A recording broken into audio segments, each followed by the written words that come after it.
Hi everyone, Judah Theodore here, the internet's meh music nerd, and I'll be doing a bit of a review of the track Icy by DJ Z and King T.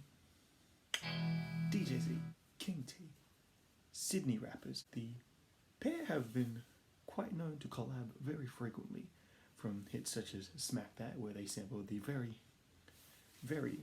classic vintage Akon and Eminem track, and on the song Vibes that came off of King T's record Diablo.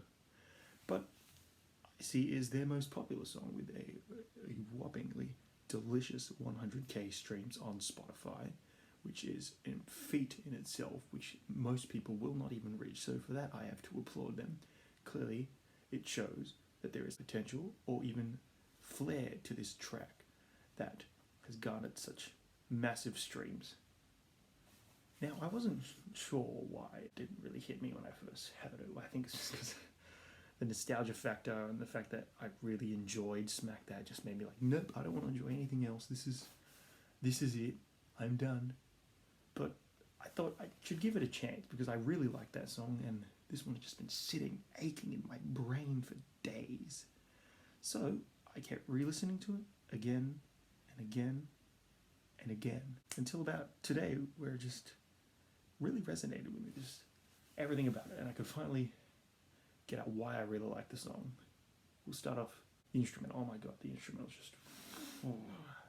The beat is very reminiscent of Taste, or a lot of Tyga's selection of beats. Just very smooth, bouncy trap, almost reminiscent of the 90s, but it's like the 90s has been improved upon with today's instrumentals that have been found, and a lot of the synths there. And there's also just a really booming vocal that appears every few seconds, just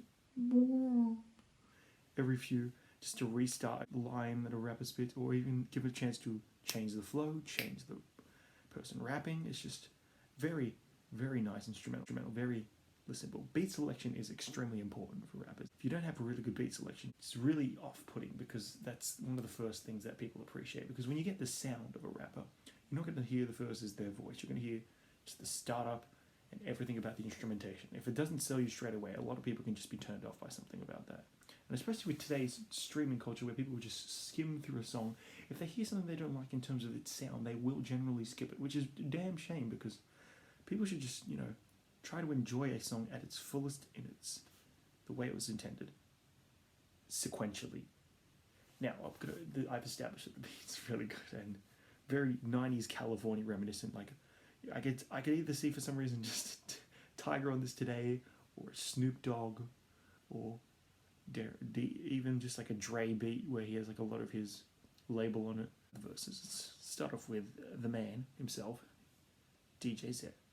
DJ Z comes in hot, just establishing who he is, which isn't, it's not new grounds, but it's not terrible at all. And he has like a different sound, which is something I really didn't expect. Just compared to like the grimy side, it's got like a really nice Tyga-esque flow.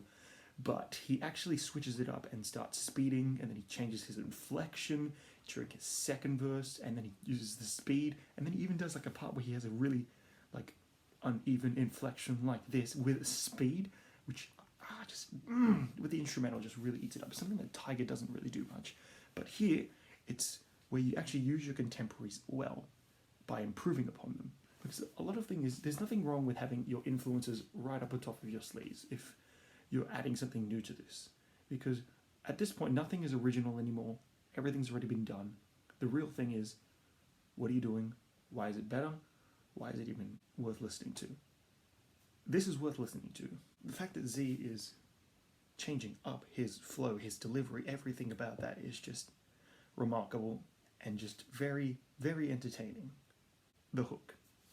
I don't know why, I don't want to sound rude, but it sounds a lot like Saweetie, like the rapper Saweetie. Just, I don't know, the way it's just Icy, just because that's her brand, and the fact that it's just really like cavalier delivery and just, very braggadocious and just Californian. There's the thing about it, but then